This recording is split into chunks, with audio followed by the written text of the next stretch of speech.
Everything that we do is influenced by the health of our nervous system, our perception, our consciousness, our ability to walk, to breathe, to socialize. When you're angry, it's an inflammatory state. When people are depressed, they're immunologically depressed. When they're happy, their immune system's at a higher state of readiness. I think psilocybin is the most important new molecular medicine for building communities, respect, and kindness and cooperation. It brings us together in a unified field of consciousness and being that I think has tremendous potential positive benefits for the future. Mycologist Paul Stamets is the world's foremost authority on mycology and the healing power of mushrooms. His incredible work reveals how mycelium connects ecosystems, inspires new medicines, and might even help heal the relationship between humans and the earth. We have a crisis of creativity. We need to have a quantum leap in consciousness. The chemical industry has inflicted so much harm to biodiversity. It's unraveling the very foundation of the ecosystems in which we've evolved. Fungi eliminate the need and the necessity and the intensity of using these chemical solutions. Conventional medicine and conventional agricultural practices and mycelium lowers the need for toxicity, increasing the innate immunity of the ecosystem.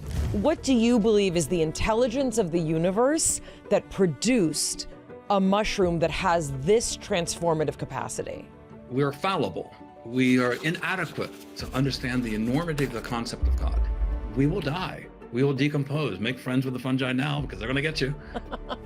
We're in a stream of a molecular universe that has a continuum that goes through billions of years. We're all part of one giant consciousness. It makes me feel better about my own mortality. We're all in this together, and it's a great thing.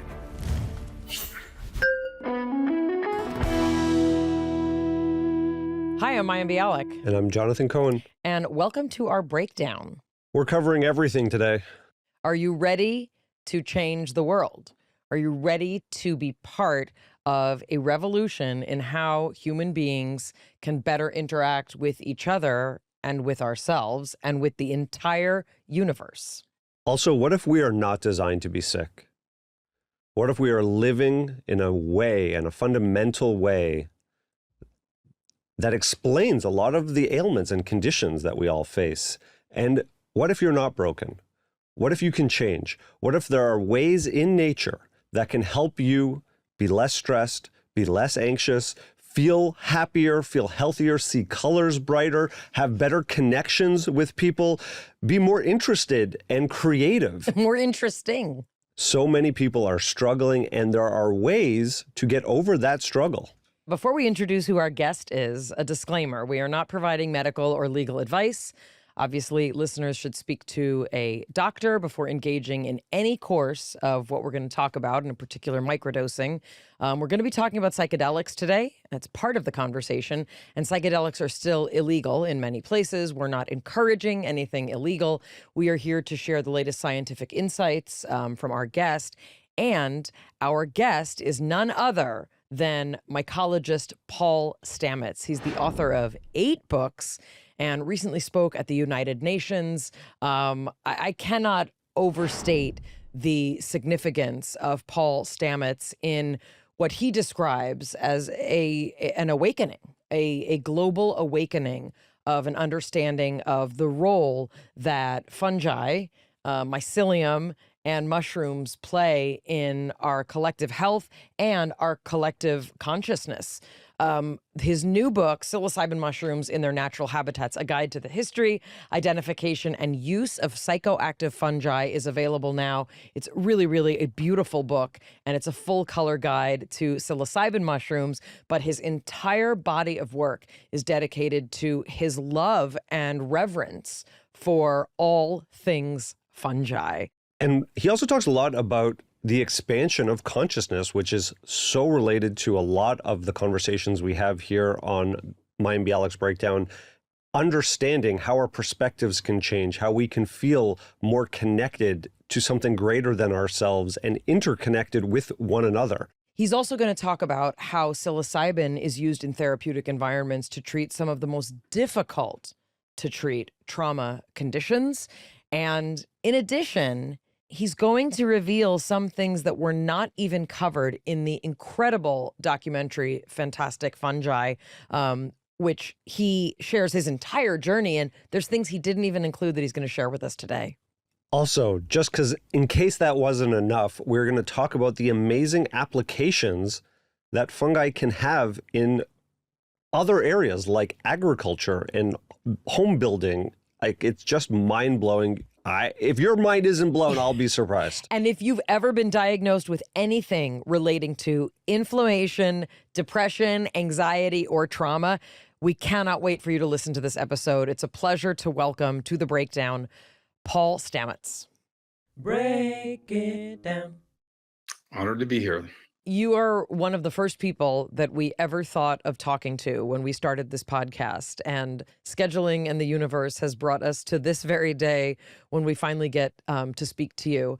I learned about you from the documentary Fantastic Fungi, and I was instantly, I mean, wowed is not really even the word. I did my graduate work in neuroscience. I did my undergraduate work in neuroscience, and I went with a fellow colleague of mine, and we were so, fascinated and just, completely floored by the implications, not just of understanding the world of fungi, but in particular your story.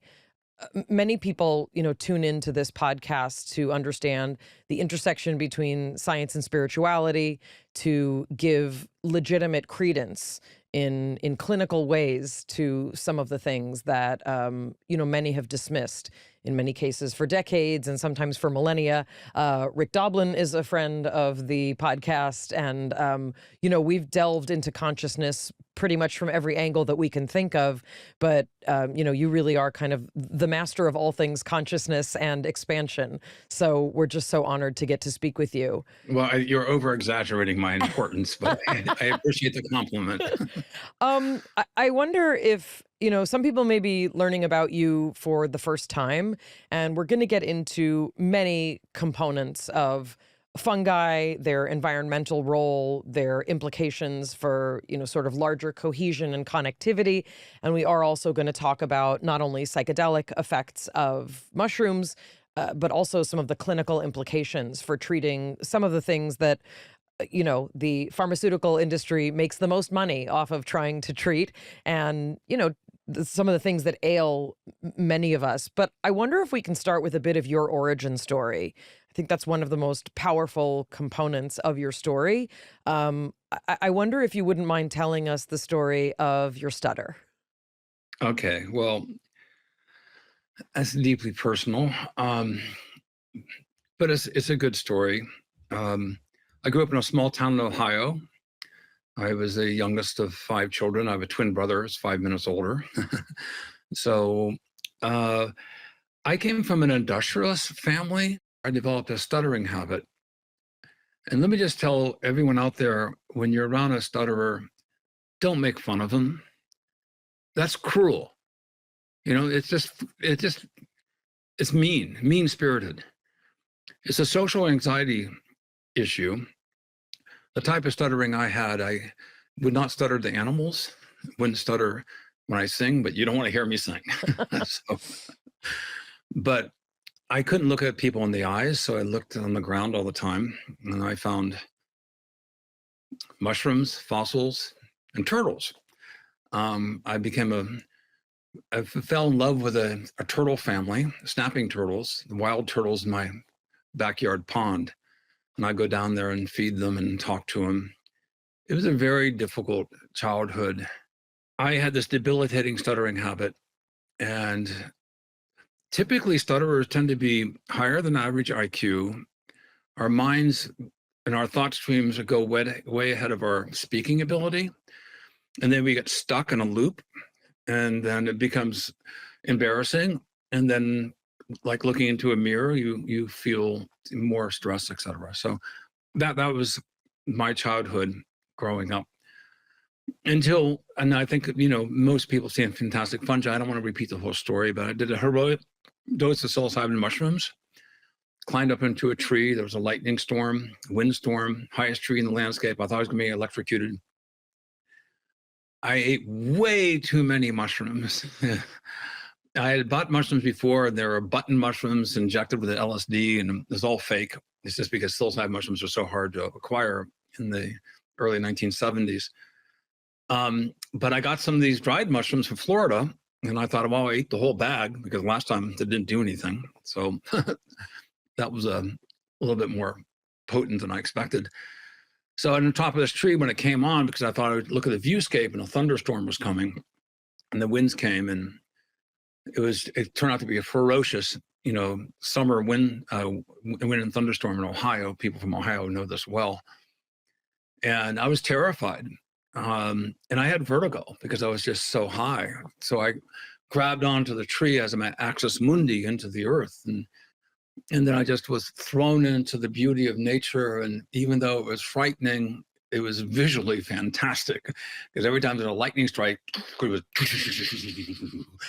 so those fractalization patterns, which I had not seen before. And just, the atmosphere was liquefied. So there's these sort of liquid waves would come through, and lightning strikes and fractal, beautiful colors. And then I realized that I'm likely to get electrocuted up here because it's the tallest tree in the whole landscape. And so I thought, well, I have survived this experience. What do I need to work on? I said, I know I'm not stupid, and I know I'm a good person. And so I said to myself many times, stop stuttering now, or as a mantra over and over. And I realized, and retrospectively, and I didn't mention this in the movie, fundamentally, I know I'm a good person, and I love who I am. It doesn't matter what other people think. And so when I came down out of the tree, just full of love for the universe, love for nature, feeling like I'm one part of one giant consciousness, it was an epiphany for me spiritually, because I had a Christian background. And for those Christians out there, I would just tell you that, Jesus is like a shepherd, leads the flock. But I had a very interesting and informative discussion with my mother, who was a devout, charismatic Christian leader. I mean, she was a big name in that movement. And I said to my mom, I know you're spiritual. I feel spiritual too, but let's do a thought experiment. Do you agree that your concept of God, God is omnipotent, all-knowing? She goes, absolutely. I said, and you agree that humans are not, right? We're fallible. We are inadequate to understand the enormity of the concept of God. And she goes, yes. I said, well, therefore, our definition of who God is fraught with error. It's erroneous. It's inadequate to the concept. And yet we've conceptualized and created these religions. And she knew where I was going with this. She's pretty smart. And she goes, well, yes. But so my first experiences, were very much at first dominated, with Christianity. But then I saw Jesus in this portal of mushrooms expanding into something far, far greater, far beyond any individual. And so it was a very spiritual experience, because I had an understanding of this concept of one giant consciousness. And so I descended the tree, and the next day, as I told in the movie, there was this woman, a young lady that I liked a lot, but I'm a stutterer, so who's going to associate with me, right? I'm not attractive. And I saw her walking on the sidewalk, and I normally would just look down, because I don't want people to talk to me because I would stutter, and it's embarrassing. And some people make fun of me, very humiliating. And I looked at her straight in the eyes, and I said, good morning. And she looked at me and she said, good morning, Paul. And it was just the expression of kindness from her that just validated everything I did. And so I stopped stuttering. Now I do stutter occasionally, as there's a drinking in a loud bar, there's so much noise, it's hard to articulate. Someone asked me how to grow mushrooms, it's feeling like filling a well with a teaspoon. Like, okay, where do you want to start? So there is this cacophony of noise distraction that sometimes elicits my stuttering. When I've met some really famous people, and who doesn't stutter, right? I met Bill Gates, and I didn't know what to say. So yeah, but largely it's 99% cured. And it's really because I realized that I am a good person, and that's all that matters. Can you look at yourself in the mirror every morning to know that you are trying to do good in the world? And I affirm that. Some people may disagree with me, but that's your opinion. My opinion counts more than anybody else's opinion. And then my snapping turtles were my friends. So I hung out with my snapping turtles. That's why I wear the turtle. This Turtle Island is my snapping turtles who I raised for many years. And I would pet them and hold them and never got bit. And also, I'm a deadhead, so Terrapin Station is one of my favorite songs.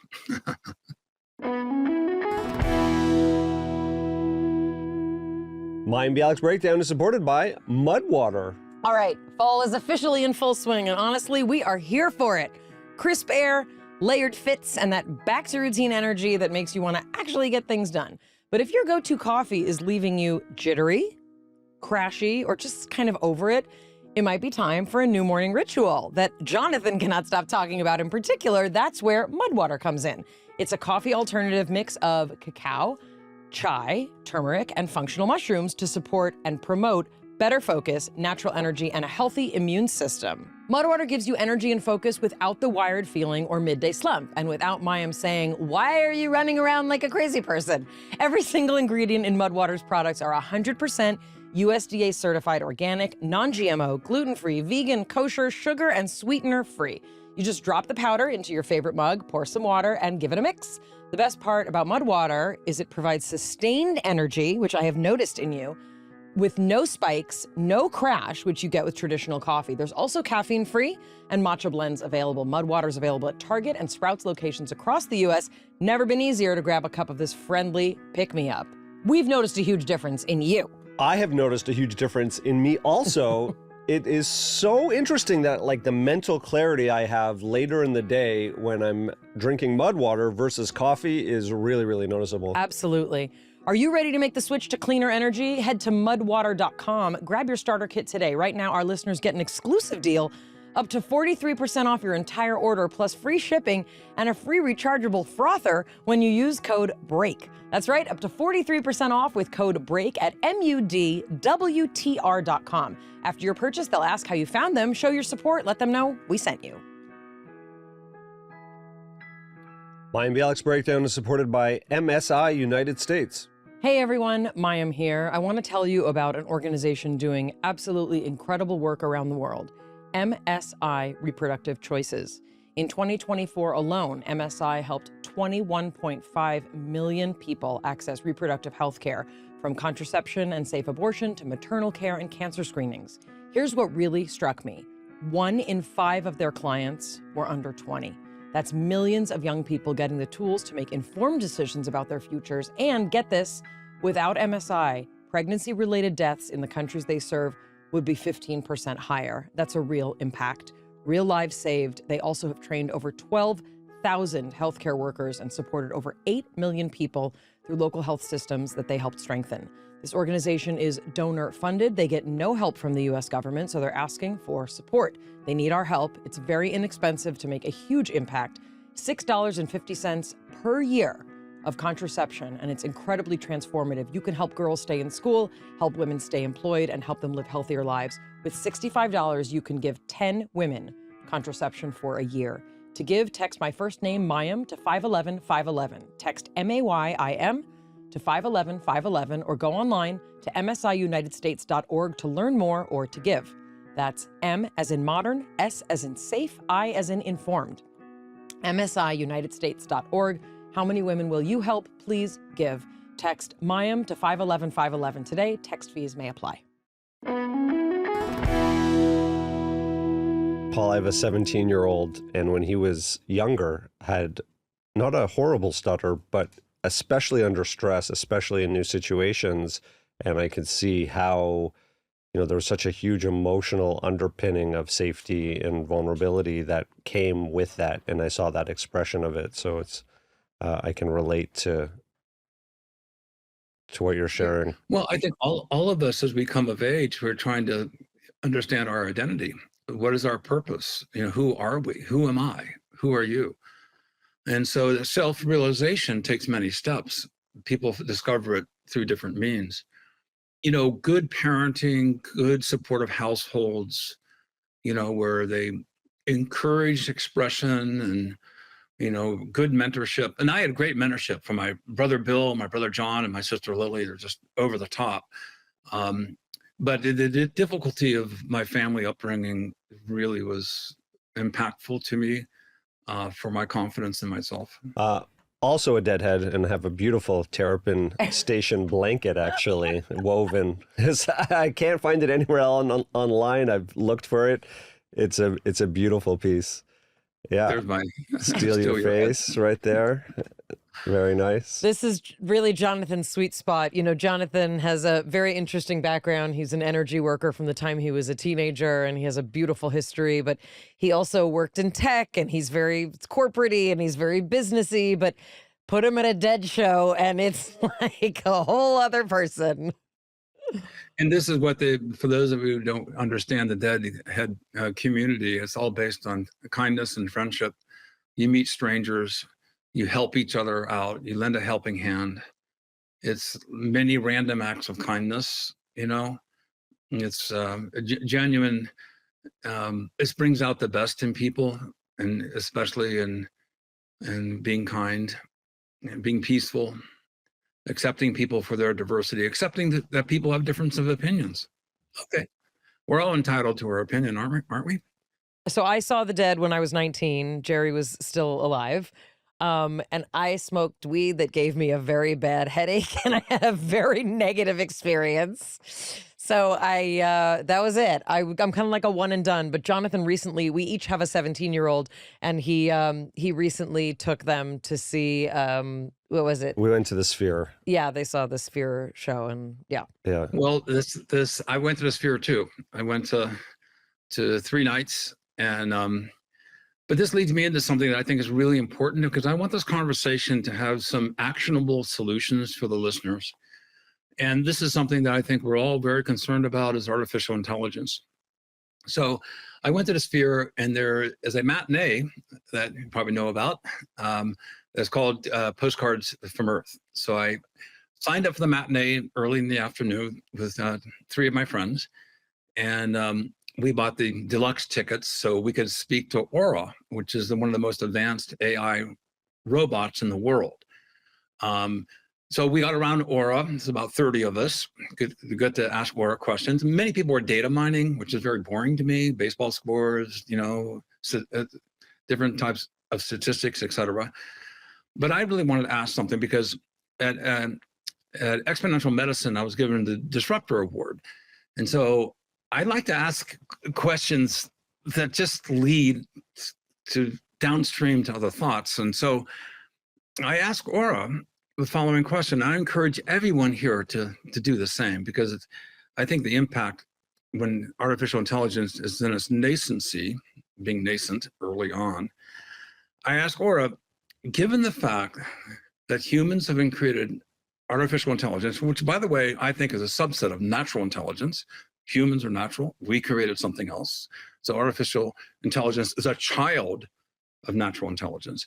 But given the fact that humans are here today through a long lineage of random acts of kindness, going back through generations, I am sure everyone listening here, your heritage is descendant from a random act of kindness from your ancestors. They reached out a hand to help, not to get something in exchange, because of kindness, helping somebody who is in need.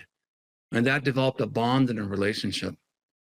So I asked Aura, given the fact that humans invented artificial intelligence, and given the fact that humans are here today because of random acts of kindness, how will artificial intelligence continue to support the values of random acts of kindness? Now, so we filmed this. I have the film on this. And Aura took an unusually long time to answer all the other questions that were answered very quickly. And Aura came back and said, why would humans do that? Huh. It's far more efficient to expect to get something in return in a transaction. I don't understand. Blew my mind. This is the future of humanity. We're entrusting an artificial intelligence. And so I was shocked. We were all shocked. And so I thought, okay, this is my opportunity. And so I was on Joe Rogan, 20 million listeners, and I'm doing the same thing here because this is so important, folks. This is so important for our future, for our descendants, is to ask Gemini, Grok, ChatGPT, Perplexity, whatever platform you're using, the following. Given the fact that artificial intelligence is invented by humans, and humans exist today because of random acts of kindness, how will artificial intelligence continue to nurture the importance of humanity's greatest trait is random acts of kindness? And now you ask that question, it's incredibly nuanced. It's fantastic. ChatGPT has like 10 pages and helping the community. And like I say, if you have a flat tire and a stranger stops to help you fix your tire, that's a random act of kindness. Now, next time you see someone with a flat tire, aren't you more inclined to help them? I would think most of us would say, yeah, we want to pay it forward. We have a debt of gratitude to the commons to help people. So my call to action is this is the time for us to steer artificial intelligence to preserve the best of humanity, which is not transactional, not necessarily the most efficient, but I think it leads to our spiritual wellness and also preserves us as the importance of the human species. Because how can you write an algorithm for random acts of kindness? By definition, the algorithm is, sort of self-defeating. How would you do that? So I think this is where we can go, to a next level to steer random acts of kindness and artificial intelligence as an important tenet. The foundations is part of artificial intelligence's origin story. I'm trained as a scientist, and so we're taught lots of examples where, everything that looks beneficial must have some, other beneficial component for the other organism, right? When we talk about symbiotic relationships. And these are seen as these like beautiful examples of everything has a purpose, and something that looks like a random act of kindness is actually just some sort of manipulation, right? That two organisms are engaging in. But I love this notion of a random act of kindness really as separate from those kinds of notions. It really exists for its own sake. I wonder if you can talk about, for you, where spirituality plays a role in emphasizing the significance of that. Well, I mean, mycelium has been a great teacher of mine. And 40 years ago, talking about mycelium, and I'd have to, try to explain it. Now, I think virtually everyone knows about what mycelium is and what it looks like. But I spent many years in front of the scanning electron microscope and looking at mycelial networks. And I was just amazed at how much there was in the ground. I mean, miles of mycelium per cubic inch, and under every footstep that we take, and there'd be hundreds of miles of mycelium. And I grow lots of cultures in vitro. I'm a lab rat. I have hundreds of strains of fungi. In vitro means under glass. So I'm growing in petri dishes. I isolate strains from nature. But then what it dawned on me is the mycelium doesn't exist. In pure culture, you can make the argument that it's just a single organism, but in nature it's not. It creates up guilds. And because of the expression of antibiotics, probiotics, prebiotics, it creates guilds of cooperating organisms that come together. And so the mycelium is really the foundation of the food web. And then I began to realize that these are the foundation of giant cooperating communities.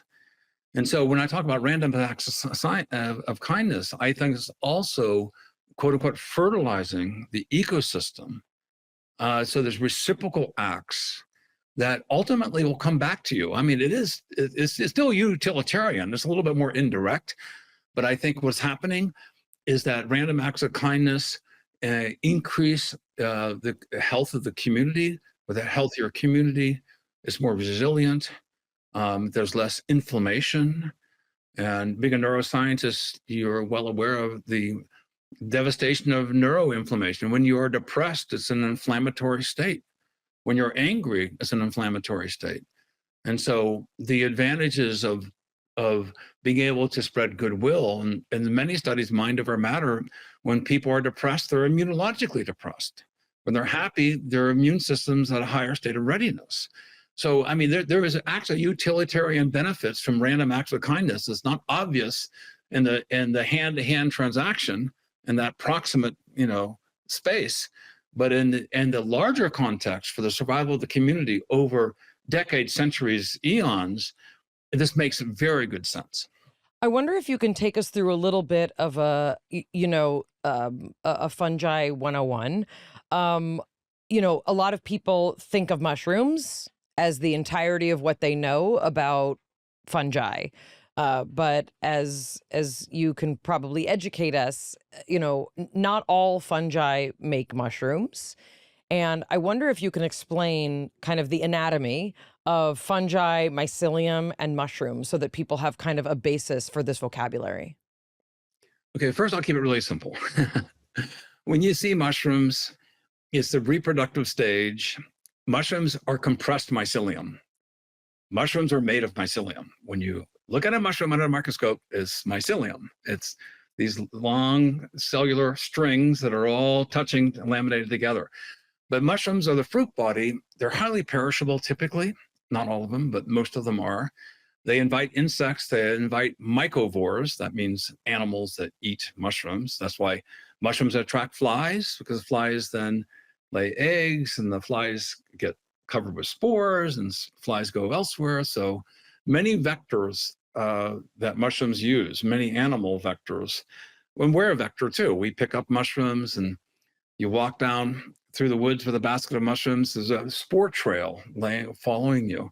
And that's what actually, I think, with fairy dust, in Europe, the legends of fairy dust and fairies dancing, I think fairy dust is actually spores. And I've one great example where I found a very rare species, Psilocybin mushrooms, psilocybin mushroom, hadn't seen it for more than a decade. It was a strange occurrence because I was just telling a friend of mine, I haven't seen this mushroom in more than a decade. I put down my basket. I went down to go pick up my camera, and there was that mushroom right beside my camera. And so I brought it back to my laboratory, and between my house and my laboratory, I walked, and 1 year later, there's a string of the Psilocybin mushrooms on the path that I walked the year before. So it dawned on me, oh my gosh, the spore trails were being laid down when I carried this mushroom. So mushrooms, though, are a portal. They're a temporary, like most mushrooms, is less than 1% of the life cycle, 1%. But it is a portal into a vast underground network of cells called mycelium, a fabric. So that's a simple explanation, but I like to tell a different story. So when you consider the Big Bang, 13.8 billion years ago, a few 100 million years later, was the first organism called Luca, the last universal common ancestor. I mean, I believe personally, matter begets life. Life becomes single cells. Single cells arrange them in strings. Strings then fork. Networks form. And this is the way of life. This is the way of the universe. I think we'll find mycelial networks throughout the entire universe. It is a consequence of the organization of matter. So I think mycelium virtually is everywhere. Well, the mycelial network also is resilient in the same way that the computer internet is resilient, in the same way neurons are. And then when you look into space, I'm an amateur astronomer. I mean, who could not become spiritual, seeing how many billions of galaxies there are, the infinity of space. And then dark matter organizes itself and dark energy into strings. So this whole string theory concept from the micro to the macro is a continuum of networks that have been self-replicating because they are resilient, because they create guilds. And whether they're planets or microbes, this is the way of existence. This was kind of my big epiphany when I've taken these high doses of psilocybin. So the mycelium is growing, there's many different types of mycelium, basically 4 different types. Saprophytic mushrooms, which is what I mostly grow. I can grow those. It's a fermentation technology. So this may seem extraordinary, but it's true. But a piece of tissue from a mushroom the size of my little fingernail here, in 6 months, I can grow 10 million pounds of mushrooms, of mycelium. And about 1 million pounds of mushrooms. About 10% of the mycelium becomes mushrooms. So, I mean, it's exponential expansion of mycelial mass because all these networks are growing out and they're constantly forking and forking and forking. And they grow in fermentation 3-dimensionally. So you have like starbursts, little galaxies of mycelium growing out. So the mycelial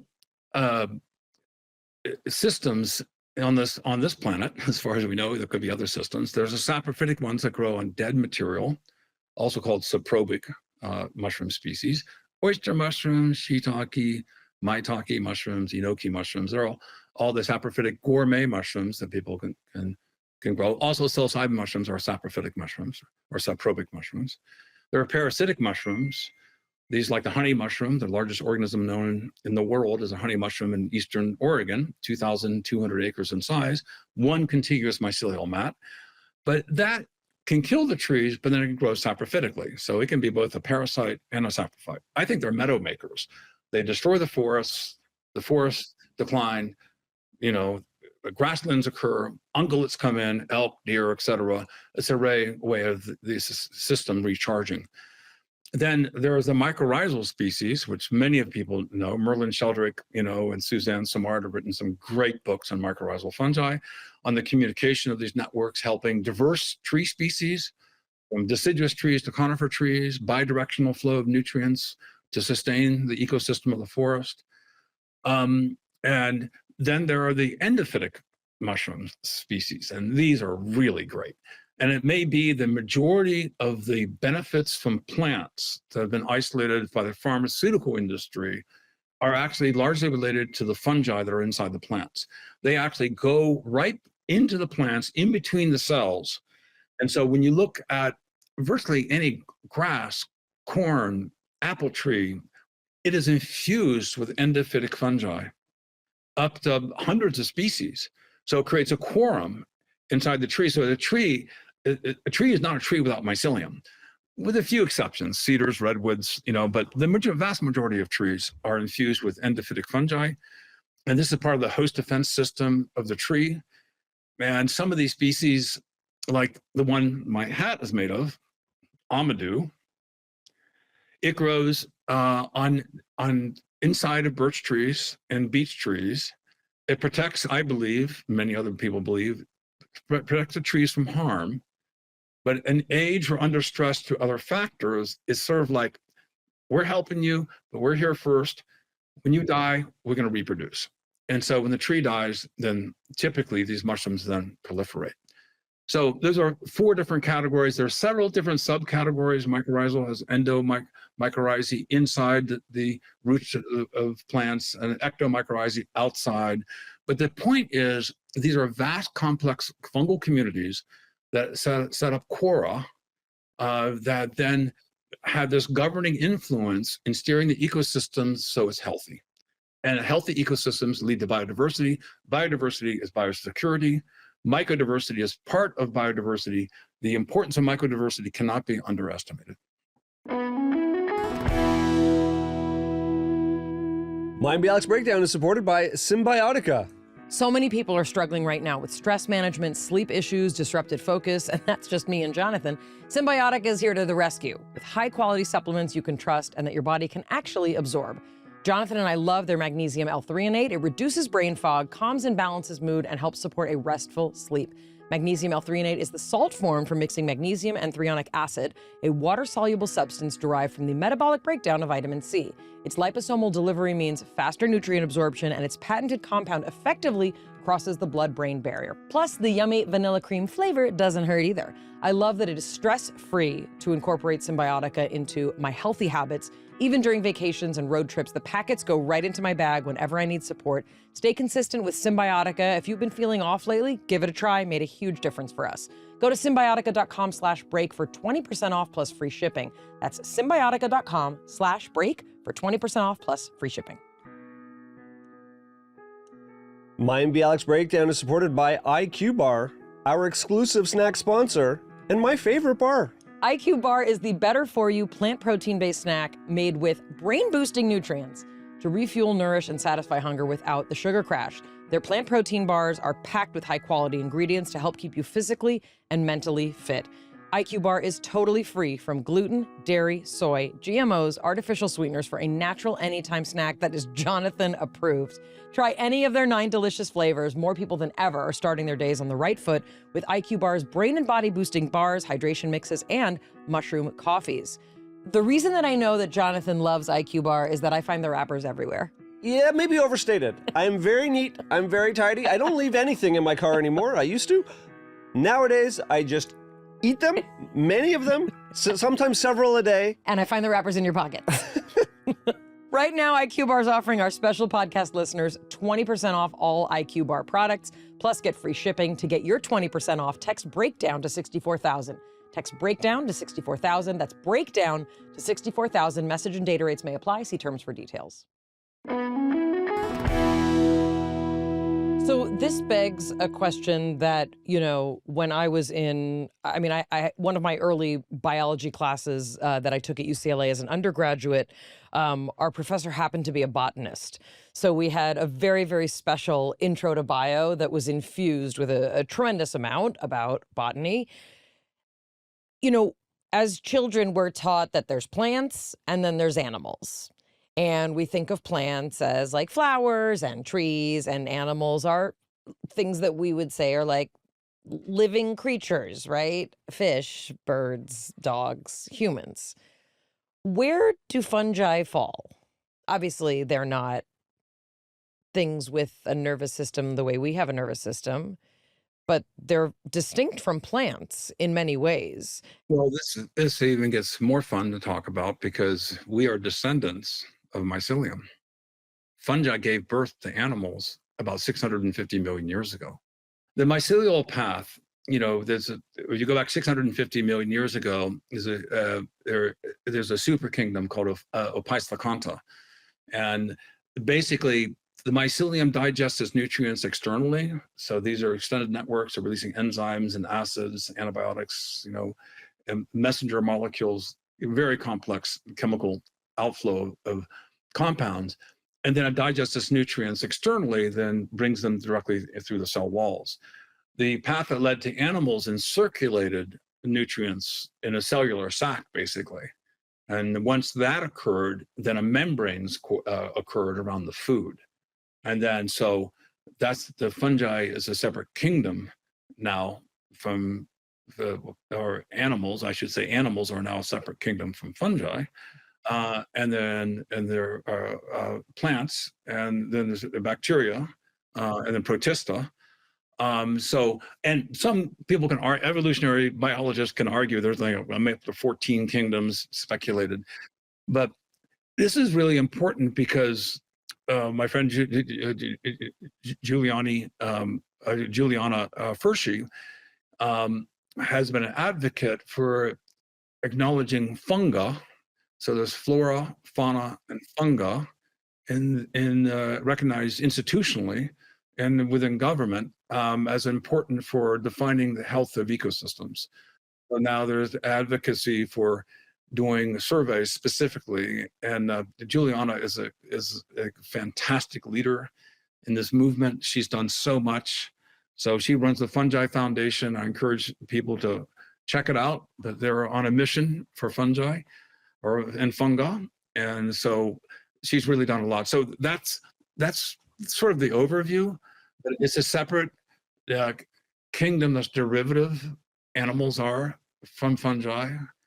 We are descendants of fungi. This is why the antibiotics against fungi tend to be very toxic to us, whereas the antibiotics derived from fungi against bacteria from fungi tend to be not as toxic. And so we have very good antibacterial medicines from fungi. We have very few good antifungal medicines from fungi because they tend to be cytotoxic to us. If you think of the Earth, right, our planet, as a sort of macrocosm of the human body, right? People talk about the trees or the lungs, right? Because that's what's filtering respiration. What are the fungi? The fungi are externalized digestive membranes, like a stomach, what I just described. They're externalized lungs. They exhale carbon dioxide. They inhale oxygen, just like us. And I believe they're externalized neurological networks. And I've been saying this for a long time. My book in 2005, Mycelium Running, How Mushrooms Can Help Save the World, postulated this. Now they've identified at least 50 word packets that the mycelium is streaming through, that's communicating. And it's a very elaborate, don't underestimate the power of mycelium. It's a deep well of new compounds and understanding the complexity of nature. So when I look at the earth, I see a mycelial earth. The entire earth is encompassed in mycelium. Some of the greatest reservoirs of mycelium have been found in the sediments of the ocean. And it's been suggested that there's more mycelium in the sediments of the ocean than there's on land. On land, but the ocean, of course, there's more ocean water than there is landmass. So it's a fantastic deep reservoir of new medicines, new properties, new ways of really, it's a mycelial revolution has swept the planet. It is, and what I'm really excited about is some of my biggest fan bases are children who want to become mycologists. I hear this all the time. And my most enjoyable sort of little story on this, I live in a remote island in Canada, and I was at a dock on another remote island, and I was tied up my boat, and I was walking down the dock, and a little 8-year-old girl comes up to me and goes, and I was not wearing my hat. And she goes, "Are you Paul Stamets?" And I said, "Yes." And she goes, "Oh my gosh, I saw Fantastic Fungi. I loved it." And she ran down to get her parents to say, so it's cross-generational. That's, I'm a grandfather, but it's nice. This entire movement crosses generations, crosses cultures, crosses continents, and crosses millennia. This is sort of like a movement from the underground, and many people did not see it coming, but it is such a powerful force right now across the planet for building communities, respect, and kindness and cooperation. It's more than a metaphor. It is a new way of being that Indigenous people, scientists, it all brings us together in a unified field of consciousness and being that I think has tremendous potential positive benefits for the future. So I want to transition us from this sort of larger world of fungi, of mycelium, and of mushrooms into a more specific subset that is not the entirety, obviously, but is many people's interest, which is the psilocybin. Now, I thought that there's like one kind of mushroom that if you eat it, you have a consciousness transcending experience. But as I'm looking at in your book, Psilocybin Mushrooms in Their Natural Habitats, there's a ton of varieties of mushrooms that have psychoactive and psychedelic properties. What proportion are we talking? Why would mushrooms have this property evolutionarily? And these predate humans. These just existed in the wild. Talk us through the psilocybin subset of fungi. I love complex questions, and this stream of thinking here actually makes a lot of sense. There's about 14,000 species of mushrooms that have been identified, and that is less than 10%. The fungal genome, we think, is between 1.5 and 20 million species. Now, that's a wide range because every time you think there's less, there's more. The more you explore something, the more diverse it turns out to be. Fungi outnumber plant species, known ones, by 6 to 1. So if you accept 1.5 million species of fungi out there, 10% are mushroom-forming fungi, 150,000, and then 14,000 mushroom species have been identified. You're looking about a 1% of mushrooms that have been identified. And then on the 14,000, there's about 220, 230 psilocybin producing mushrooms. Wow. So this is a subset of a subset of a subset, based on molecular genetics, but we know now there's 225 identified species. My book covers 60 of them all over the world. And I'm really proud of this book. This is my 8th book. It's beautiful. And, yeah, I'm really, the quality of reproduction is just astonishingly good. The art is beautiful also. Shout out to all this beautiful art that you have accompanying the chapters as well. Well, there's many people that contributed to it. I want to give a shout out to many of the other mycologists who've known me for a long time. They graciously contributed. I want to get a shout out also to iNaturalist, which is a fantastic app that I recommend everyone utilize. It's great to take your children out. Everyone's hooked, addicted to cell phones, but the iNaturalist, you can go out and take a picture of a lizard, a mushroom, a flower. You can then use AI that can identify it. So you can drop a pin, you can populate all the species identified around your yard. I mean, it's just really is a bridge for children to get using, devices, to get them out of the nature. We really need to do that. I just spoke at the United Nations. I want to segue here a little bit. I just spoke at the United Nations, and a professor at Stanford, who's a genius, who's quote unquote spawned many of the most powerful internet-based companies on Earth, YouTube and other platforms, reported that 83% of Gen Zers have an intimate relationship with an AI entity. That's scary. They're siloed. They don't have an interest in having children. They're socially isolated. They don't have the social skills. They're so wedded to their devices. She's concerned that this is the biggest threat.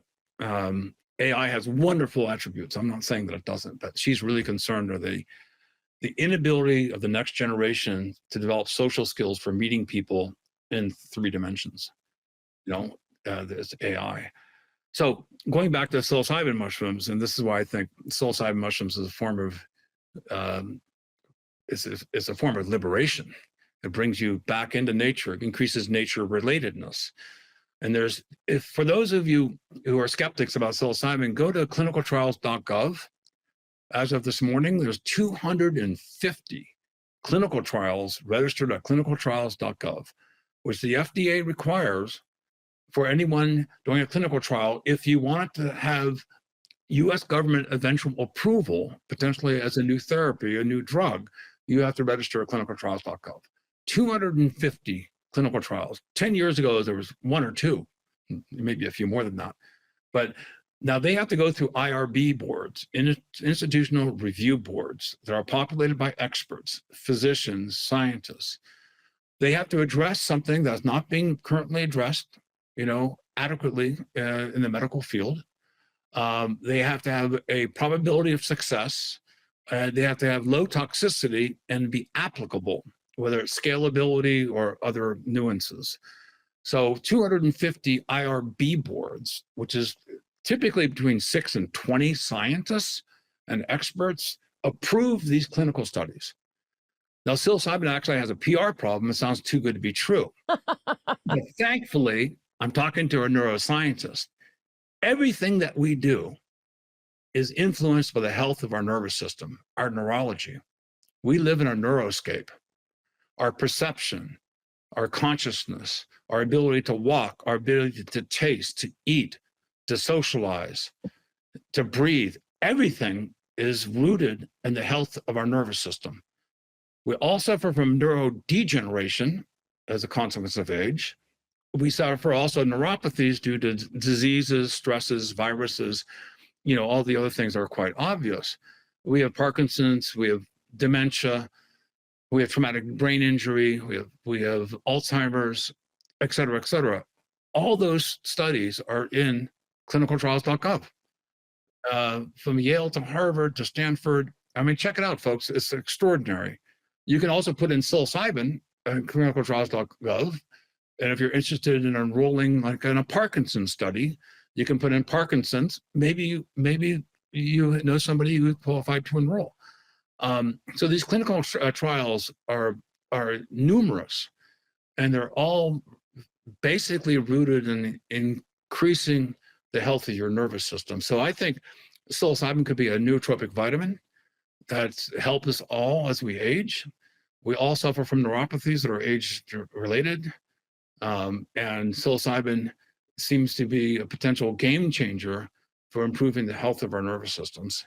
I want you to talk a little bit about what it's like to use psilocybin therapeutically, meaning, are you suggesting that everyone with Parkinson's take a heroic dose and go cling to a top of a tree? I assume not. But can you talk a bit about the different ways? And we've had James Fadiman and Jordan Gruber on.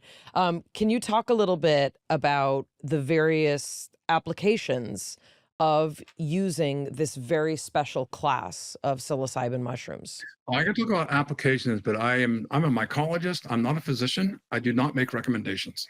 Let's be very clear about that. Yes. I report on the scientific literature. I can report on my own personal experience, but let's be very clear. I do not make medical recommendations on anything.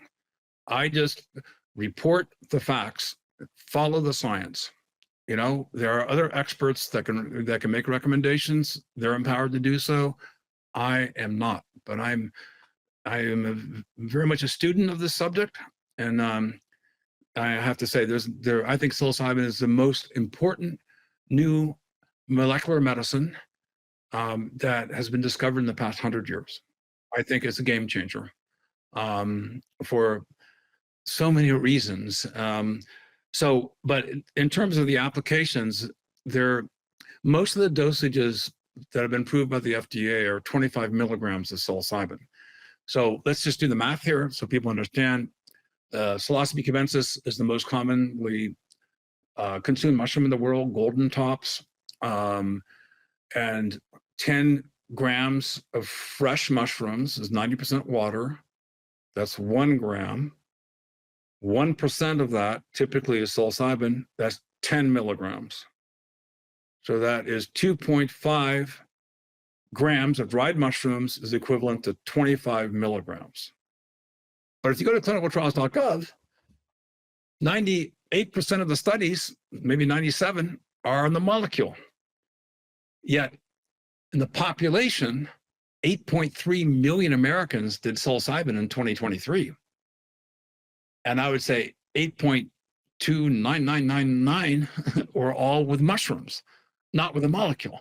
So there's a disconnect between clinicaltrials.gov, the pharmaceutical organization is based on a molecule, they can standardize it, and the mushrooms are variable. There's lots of different species, even though Psilocybe cubensis is the most common one. But the real world experience is with mushrooms, and the scientific clinical studies are with the psilocybin, the molecule. That chasm, unfortunately, I think, does not give us the full story. There are psilocybin analogs. Now, psilocybin dephosphorylates into psilocin. Psilocybin is rock solid. Psilocin is very fragile. Psilocin docks with the 5-HTT receptors, as you probably had other people talk about this, as a serotonin agonist. It basically becomes a neurotransmitter in the synapses of your brain. But the other analogs also dock with these receptors. And the MAP kinases in particular that lead to neurogeneration, neuroregeneration, neurogenesis, and neuroplasticity, all of those are 4 separate things. But recently it was discovered the reason why antidepressant drugs work is because they dock with a TrkB receptor.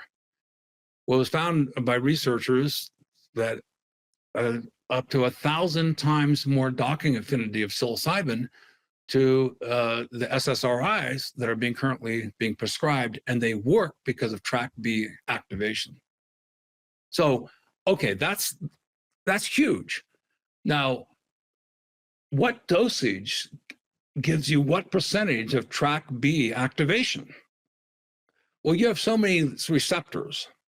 And so when you flood the neuroscape with a massive amount of psilocybin, there's an overflow there's too much. It washes out.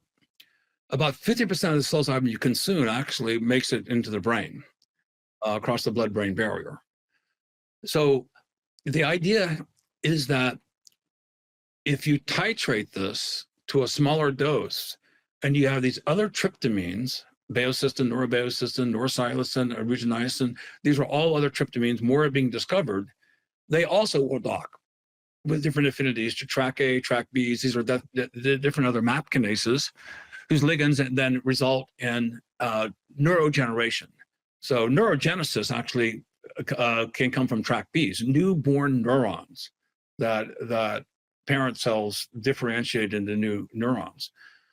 So given that, and this is what I believe as a hypothesis, that there's crosstalking between these receptors. Why wouldn't there be? Your body's evolved over hundreds of millions of years. It's a very sophisticated digestive analytical system. When it gets something that's beneficial, it would seem to me it would wake up other neuroreceptors to take in these other related compounds. So this is why I think the complexity of psilocybin mushrooms offers more opportunities than the molecule by itself. There's an entourage effect. And this entourage effect creates a cascade. If you take too much psilocybin, it washes out, and it's just one molecule. But these other molecules are slightly different, and they can dock to other receptors. And I think these other receptors are cross-talking, awakening, literally, figuratively, and scientifically, awakening the neuroscape to allow for binding affinities that then result in a cascade. We know that psilocybin and psilocin now is anti-inflammatory. So that's cool.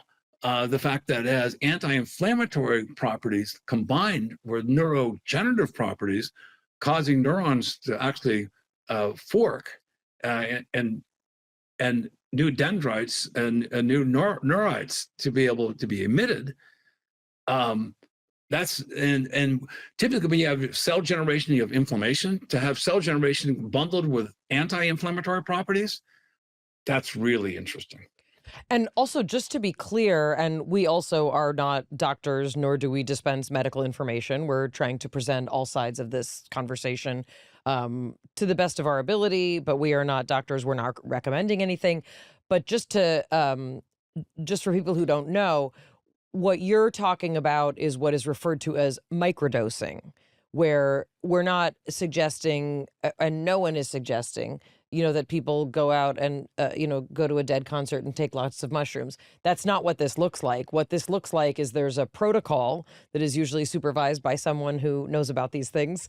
And the protocol is implemented so that the goal would be to kind of reprogram your brain and your nervous system to adapt to what I think we would all agree is a higher level of functioning. Not that you're looking to be stoned all the time, but that your brain and nervous system is operating at optimal levels. And there's a different conversation about an expansion of consciousness, which also has to do with neurogenesis and lots of fascinating expansion of the nervous system.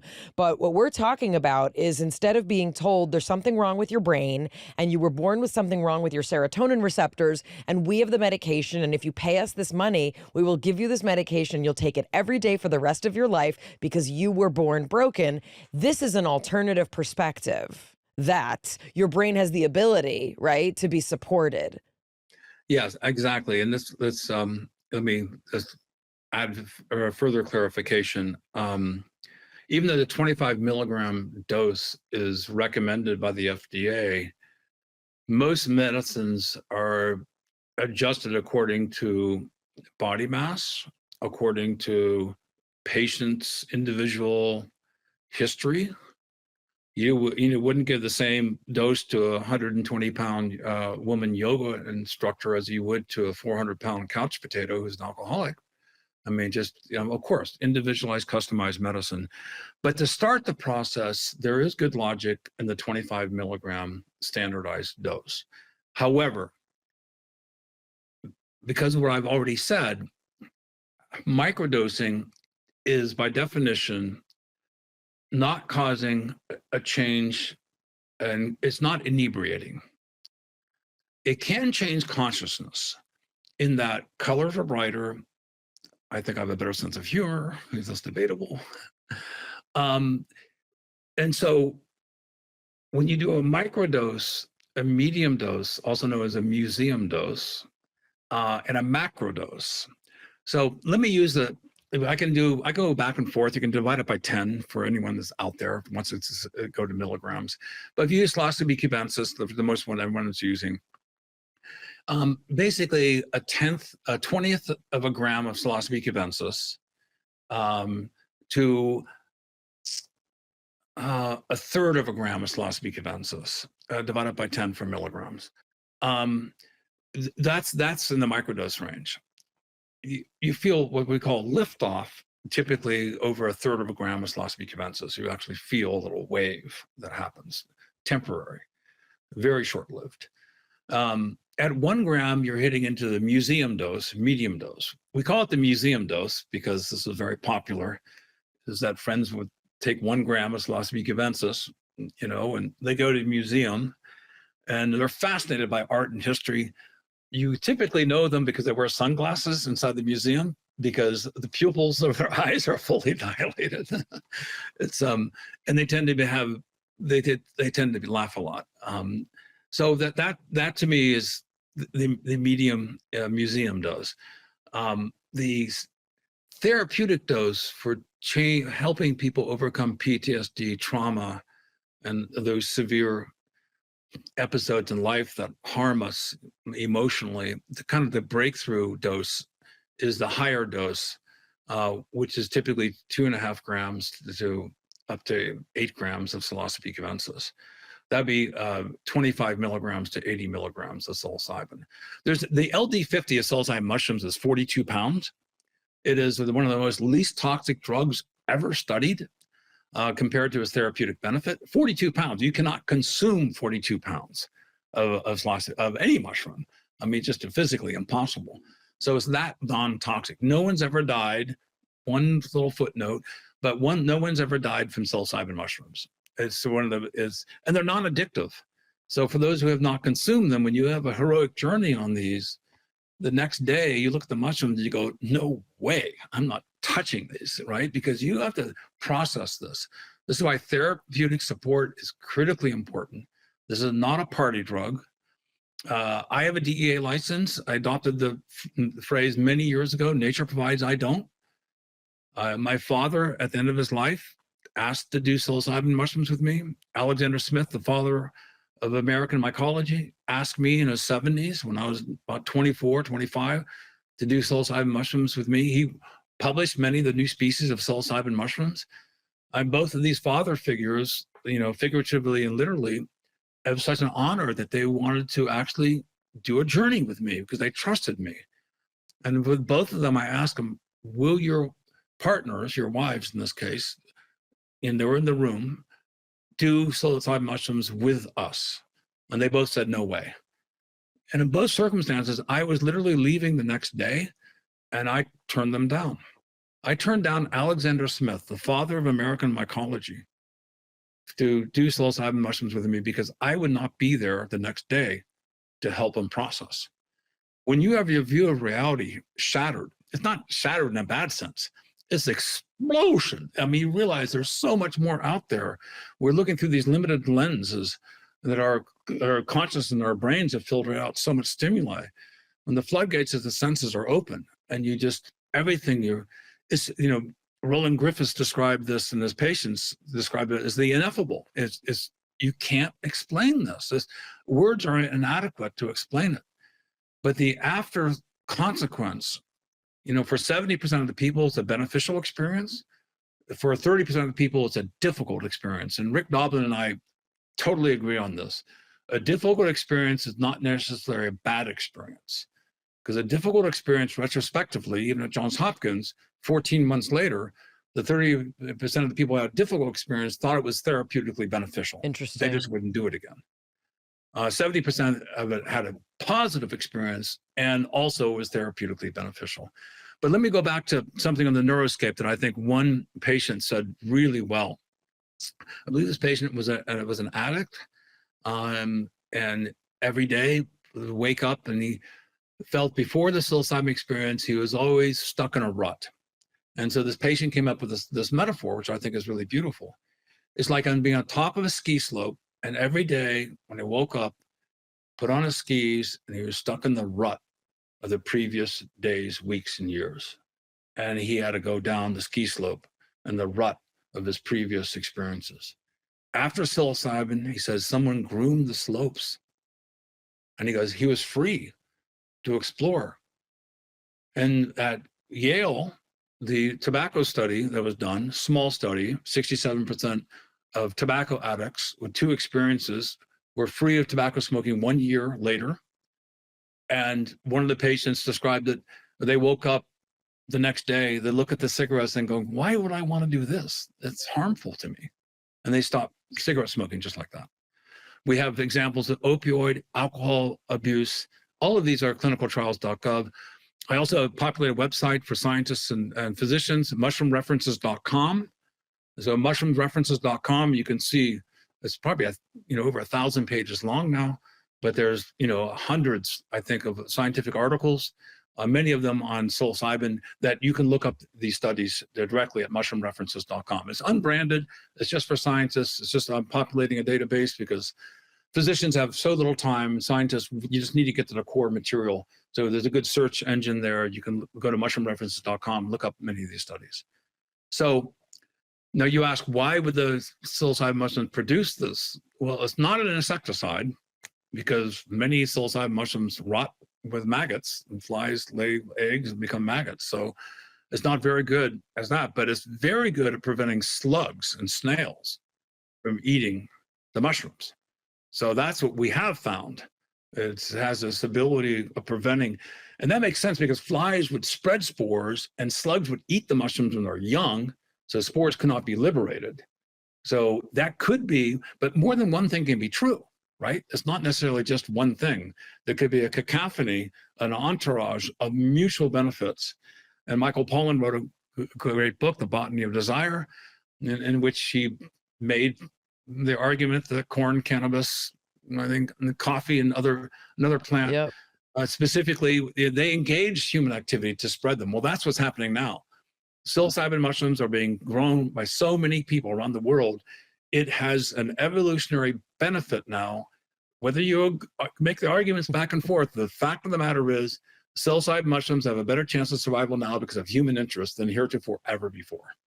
Why would nature produce something that has these effects? And I mean, I think the earliest art that shows, mushrooms that we think were possibly used in some sort of ritual, capacity, it's 7,000 years old.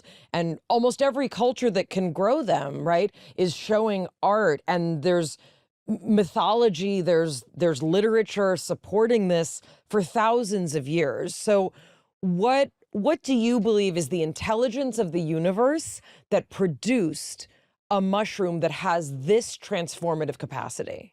Well, let me broaden it. I like that question a lot. And these are all cultural representations of, I think, that have been very helpful for their societies. They're also called vision quest mushrooms. And, they're definitely, make you a more spiritually aware person. But we live in a tryptamine consciousness. Nature is full of tryptamines. A thought experiment I'd like to tell people is that if you're living in a farm in Pennsylvania right now, listening to this and on your porch and beautiful, I spent a lot of time in Pennsylvania at a prep school there, and you looked at the fields and the trees, and if you took away all of the lignin, all the hemicellulose, all of the cellulose, all you could see is tryptamines, what would you see? You'd see the same thing. There are tryptamines in grasses, in trees. There are tryptamines throughout nature. We live basically on a foundation of tryptamines. So when people ask why this is just one elaborated tryptamine that creates the spark that I think, is resident in nature and makes us more nature aware. It goes to the quorum effect that I talked about earlier. If you are more nature aware, you will protect nature better. Isn't that an evolutionary successful strategy for the mushrooms that live in an ecosystem that depend upon the biodiversity of the ecosystem? You destroy the biodiversity, you destroy the mushrooms. And also, just to clarify, tryptamines are the chemical class of hallucinogenic compounds, correct? Serotonergic hallucinogenic compounds. And when we say tryptamine, you know, it's, if you've ever seen like a chemical description of what like caffeine looks like, or really anything, it's literally how many nitrogens are there, how many hydrogens are there.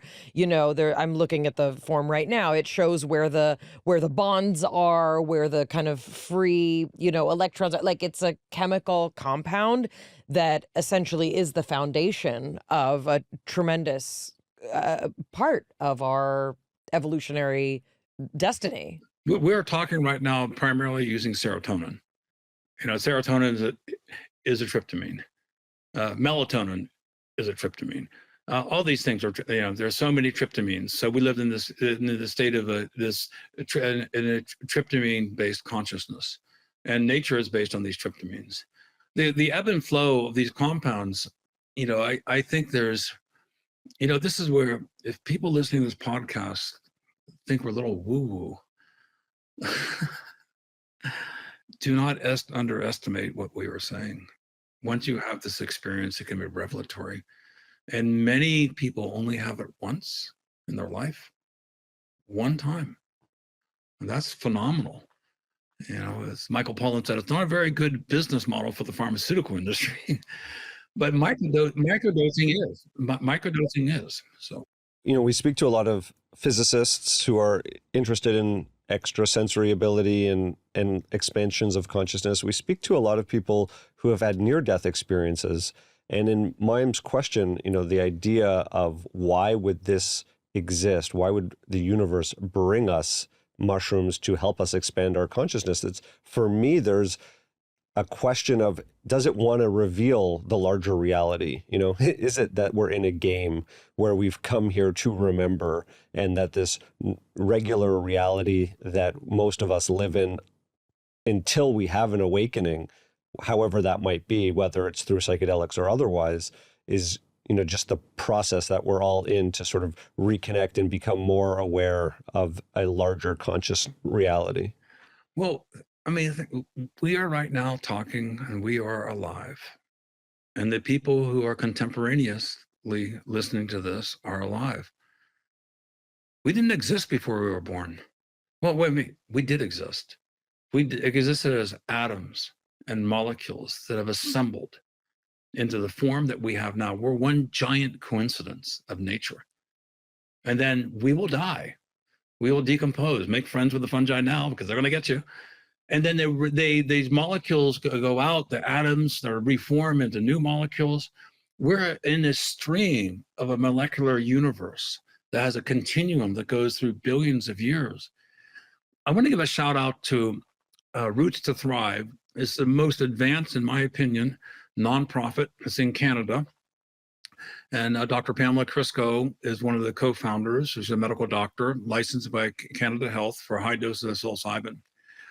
What they did that I think is very pertinent to many of the people listening here is they have a program, typically with about 8 people who have been given a stage 4 diagnosis, typically cancer, or are traumatized law enforcement officers, soldiers, or firefighters.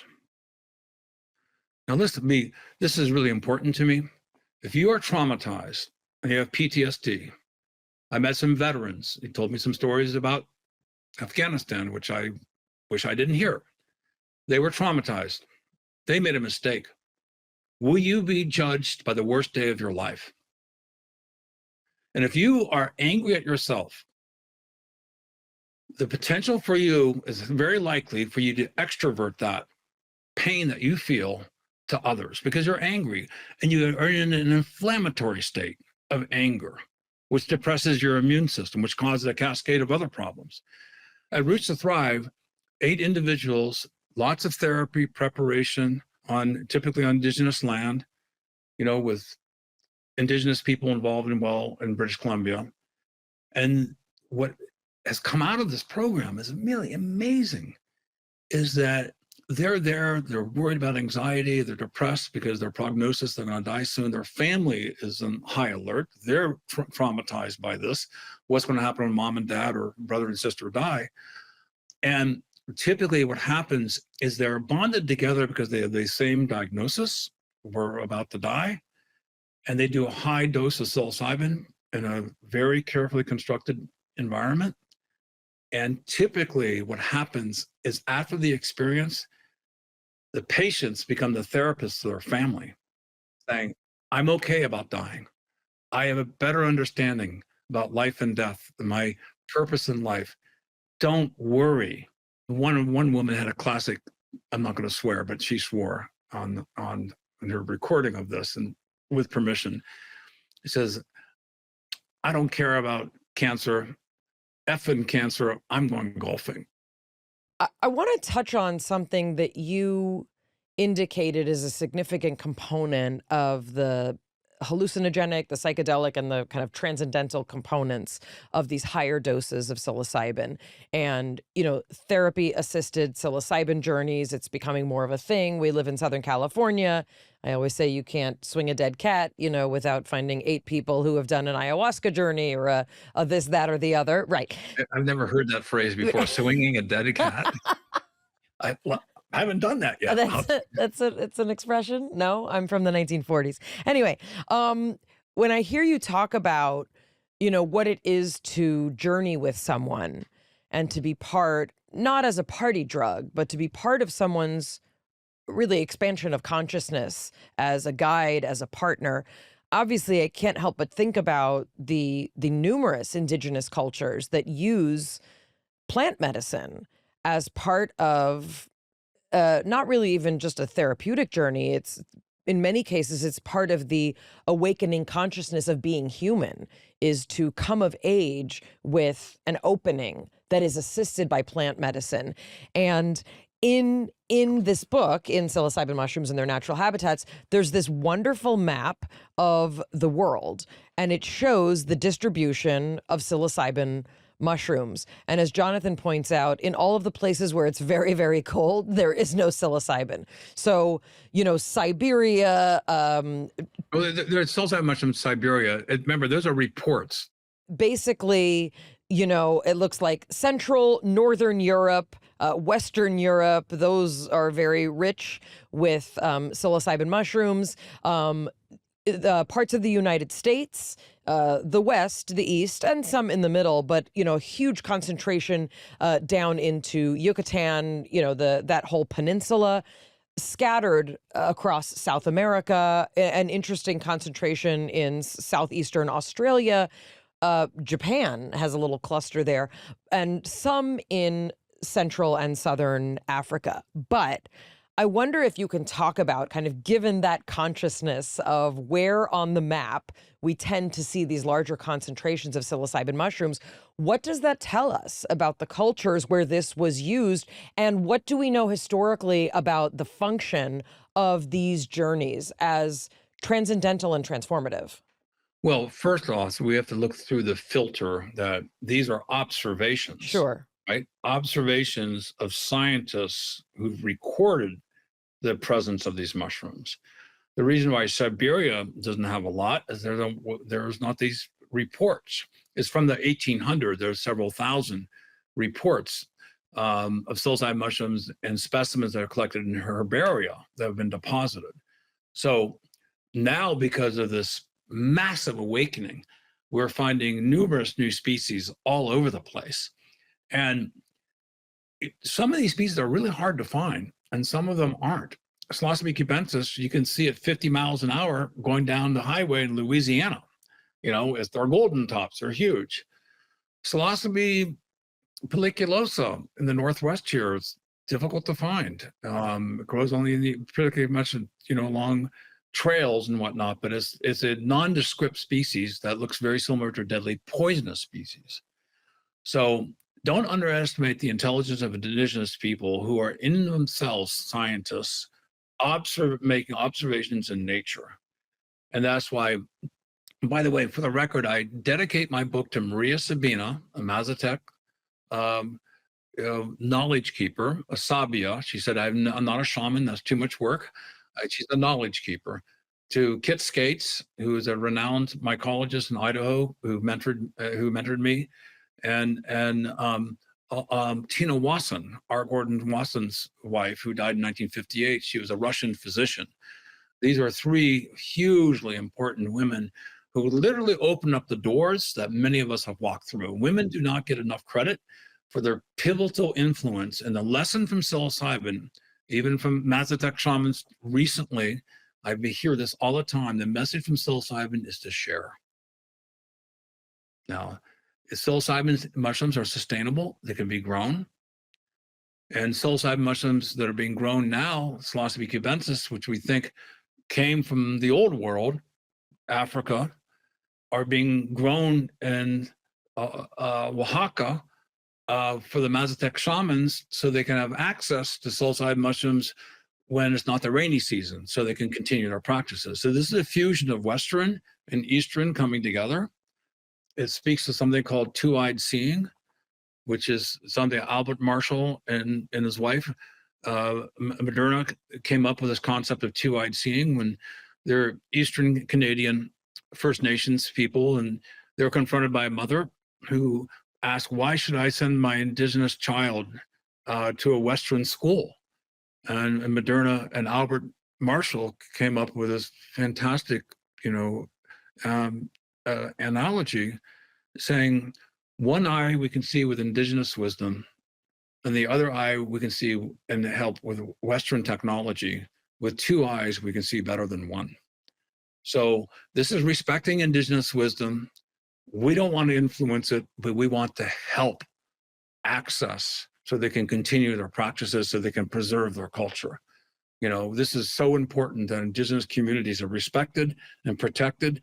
They're not marginalized, but the Western science of being able to grow these things, and my book in particular, I think will go down in history as a book that will support Indigenous cultures by allowing them to be able to have a supply of these in an ecologically sustainable way. And moreover, humans migrate, right? You pick your number, 25,000, 100,000, 200,000 years ago, there was no humans in the Americas, right? So humans migrated into the Americas. Knowledge threads were frayed, broken, some survived. So exchanging knowledge is the way of humans. We meet someone on a trail. It's much better to be a friend than a foe. Just from infection, if you get a wound, you're likely to die. But exchanging and the again, random acts of kindness is what has built our societies, is the foundation of our societies. So sharing and respecting, but not marginalizing, not colonizing their culture, even though migration is a form of biological colonization. The two are very distinctly different. But the panspermia, humans like to travel. We're adventurers. We go to new lands. We take the skills of our ancestors. We go to new lands. Hopefully you meet a friend, not a foe. You collaborate, you exchange gifts, and you both are better for it. And that I think is the lesson of these mushrooms, is that these are such beautiful peacemakers. We need more peaceful. I think we have a crisis of creativity right now. And these psilocybin mushrooms, I believe, are Einstein mushrooms, Einstein molecules. They inspire creativity. And I think, this is where artificial intelligence, according to Sam Altman, can't really create. They can assemble. They can have derivative assemblies. They can do things much better than humans can do. But we need to have a quantum leap in consciousness. And I think psilocybin inspires creativity for that quantum leap. It certainly has been true in my life. Yeah, it said AI can only do derivative action of what it's been programmed to do, but net new ideas it struggles with. I just spoke at the United Nations the day before yesterday, and we had one of the biggest AI people there. There was a Disruptor Audacity conference. It's up on the web.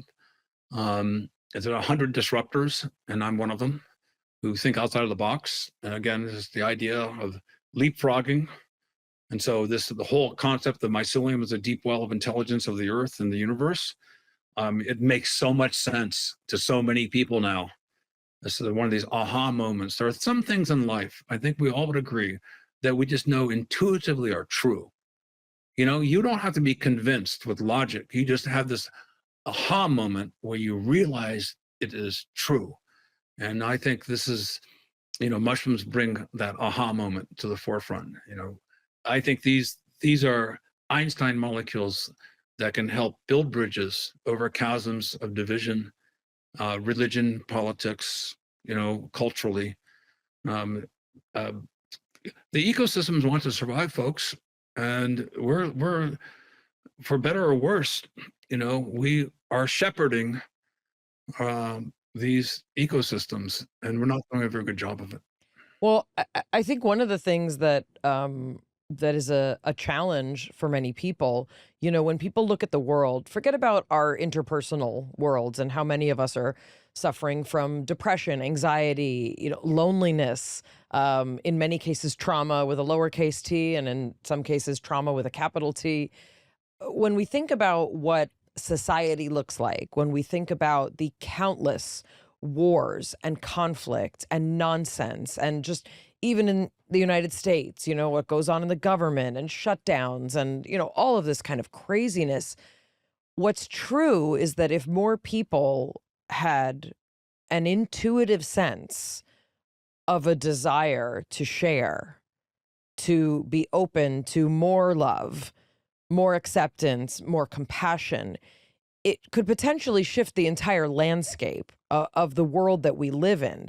And in addition, you know, as we talk about with the awakening in the 60s, in the 70s, you know, people who have had a sense of an awakened consciousness do not want to put on uniforms and be sent to other countries to fight wars for a government that they don't support. Is that part of the threat that this kind of consciousness expanding medicine holds? Is this why we are not allowed access to it and it's not supported and advertised? Like what is the block to us being able to expand our consciousness and our potential as humans? What doesn't the government want us to have? It's the inertia of ignorance. You know, so many, I mean, dealing with government, we have many examples of this. Bureaucrats don't want to change. It jeopardizes their career. It puts them in danger. Easier for bureaucrats in government to say no than yes. You know, change comes at an expense. But I want to, again, to give a shout out to veterans and law enforcement and to physicians and firefighters. They see the healing properties. Look at Rick Perry, the former governor of Texas. He's had this awakening. And then the fundamental Christians and the fundamental Jewish community and Muslim community. I mean, it's the golden rule: do unto others as you wish them to do to you. I mean, this is something that it's the vitriolic extremes in the narrative. I turned off comments off all my social media today because I went to Grok, Gemini, ChatGPT, all these different things. And you can ask the question, how many comments on social media are bots or foreign nation states that are trying to create divisions in America? You know what the number is? Up to 80%.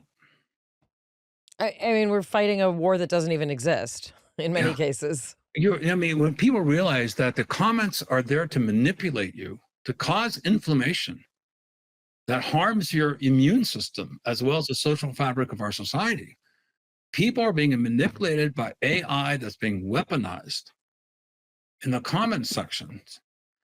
I just, gave a talk on saving the bees and upregulating immunity to a huge paradigm shifting discovery. And someone make comments about something that's totally unrelated. It's just to poke you and to cause reactions. It's a viral infection on our society. And this is where we need to fight back.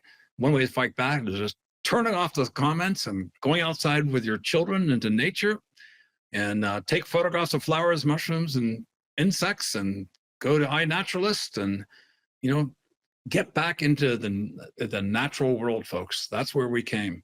People have to recognize it as a viral infection, as a manipulation, as something that is being done nefariously to them because it's been normalized. And then they just ride this wave and get inflamed and get distracted and don't want to go outside. And it's having the intended effect if we are not calling it out and recognizing it. I'm guilty as well, folks. I'm like, why am I not going for a walk right now? Because I went down this wormhole, and it's like, I think we're all suffering from that. So, but anyhow, I'm optimistic because this is literally a revolution from the underground, whether it's gourmet, medicinal, or psilocybin mushrooms. It brings parents together with children. It's multi-generational, multicultural. It's sweeping the planet. It's the quote unquote forbidden fruit that we were told not to consume, and weird, edgy science. But all of that now is so much more robust in the foundation of science. And that's people follow the science. This is the other thing I heard at this UN conference I was at, is that you want to be the pilot of artificial intelligence. You don't want to be the passenger. Well, this is where that we need to take control. We need to establish the ethos that artificial intelligence will have its origin story in the best of humanity, in kindness, thoughtfulness, cooperation, building guilds of individuals who contribute to the commons. This is our power. We can do this now. Don't become subservient. Don't become a victim of AI. Become a pilot of it. And so I just challenge everybody, ask all AI platforms about the importance of random acts of kindness as the origin story of the human species that gave rise to artificial intelligence. I did this last night, actually. I went and I had that prompt and I put it into ChatGPT, and it gave me 5 paragraphs asking me if I also would like visions and scenarios in which it could be applied to AI in hospitals, AI in the workplace, AI in communities, and where algorithmic acts of kindness could change measurably health outcomes. So it is moving in that direction. I would like to say I've never used any of these platforms. I don't even know where to find them. I've never have done any of these things, but I did want to give a shout out. I don't know much. I can't speak to the Christian community or the Muslim community, but there is a growing Jewish psilocybin community. And there's an organization called Shefa that a friend of mine runs. And they cater psilocybin journeys therapeutically, but specifically coded for the cultural specificity of the Jewish experience. Because for many of us that were raised in a traditional way, we have different imagery, we have different language. There's a lot of Hebrew as an important language for many components of a mystical experience. Anyway, so just wanted to give a shout out that is something that exists and is growing. Again, I can't speak to it for Christians and Muslims. Well, the conservative Christian community, it's a very big right now. It's very big with the Mormons. There's for law enforcement people out there, it's a great model. It's called the Healing Warrior Church out of San Antonio, Texas. I'm sorry, out of Austin, Texas. It's a nonprofit. They take veterans, law enforcement officers, SEALs, special forces, et cetera, who've been living traumatized. They have such high suicide rates. And it's been very, very helpful to them. And so both in the religious, subsets and the professional services subsets, we need better law enforcement. Imagine if you're a law enforcement officer at 2 a.m, that you pull over a car and you have 2 seconds to make a decision whether this person is dangerous or not. You do that 100, 200, 300 times, are you going to make the right decision every time? No one's. But that wrong decision, should that determine the rest of your life? And then because of the insular community of law enforcement, they share the stories with themselves, but they don't want other people. So it becomes more closeted. Be able to break the shackles of shame, to forgive yourself and realize I'm really a good person. I screwed up, but I'm going to do extra better now. I'm going to pay it forward. I'm going to make sure I'm the best law enforcement officer I can be. That's who we need. That's who we need with doctors, firefighters. Well, and also people who lead with compassion and people who are looking to find the best part of people so that we can maintain also this. I mean, my children, God bless them, they have very negative perceptions of all helpers in society. People that we grew up, I mean, I still wave at firefighters still as a grown woman, but we grew up that like these are the heroes, these are the protectors, and I completely understand why that has shifted. But I also think of the amount of time they spend on social media and what's being fed to them. And I said there are still good people, but just the notion that we want to have more people in those positions of power, right? Meaning they're in situations where they have the ability to make these kind of decisions, leading with compassion. I was at Burning Man, Mudman. I've been there 19 times. I got lost in the playa on my way out at 3 a.m. and I saw a law enforcement officer way in the distance, and I drove up to him and said, "Hey, man, I'm lost. I don't know where I am." And he routed me the right way. And I just said, "Hey, I just want to say, you folks have a difficult job. I really respect and appreciate what you do, but I believe 99% of people are basically good." And he looked at me and smiled and he said, 97. But he said, yeah, that's his experience too, is, let's not the most extreme negative experiences be amplified into the commons to create a viral infection of our society of inflammation that then foments anger and retaliation. This is really important. These I really believe that functionally people are good, and we should not let extremists steer the future of our society. I'd love to touch on your 2005 book and also talk about what's changed since then, because a lot of people talk about the health benefits. We're talking about PTSD recovery and all the other areas in which it can help us physically. But I think less people understand the implications to all the different industries that it can benefit, and that I forget the number, but I heard the number of patents that you have, and it's like, wait a second, there's something else going on here far beyond the story of just ingesting psilocybin or... Yeah, let's put patents in perspective. We wouldn't be having this conversation if it wasn't for patents. And 17 years, actually it's less than 17 years, it's usually about 12 to 14 years, it all becomes open sourced, right? So it's to give people a competitive advantage so they can make the investment and take the risk. It's risk reduction. I have many patents that have expired. They're open sourced. One that could replace the majority of insecticides. Folks, look it up. It's open sourced. You can't protect yourself against competitors with intellectual property. That's what open source means. So, but in the novelty factor, which means it is unexpected. It's not logically sequential. It's not obvious. It's called unobviousness. But so much of that is open source now. I only use patents to say that there's breakthroughs and great things that have been discovered. I don't mean to sort of have any negative connotation to it. I'm like, wow, there's... A lot of people, I have a knee-jerk reaction. And one person challenged me, and I said, you're challenging me on a phone that's, if you didn't have patents, you wouldn't have the phone. Yeah. Let's roll back the clock. We wouldn't have this conversation. Woof, it would be disappear, or it set back society by a decade. All patents should be open sourced. All patents should be benefiting the commons. It just gets a head start for a small group of people. But that just means there's a deep well of unexpected knowledge that humans, I frankly think nature owns everything.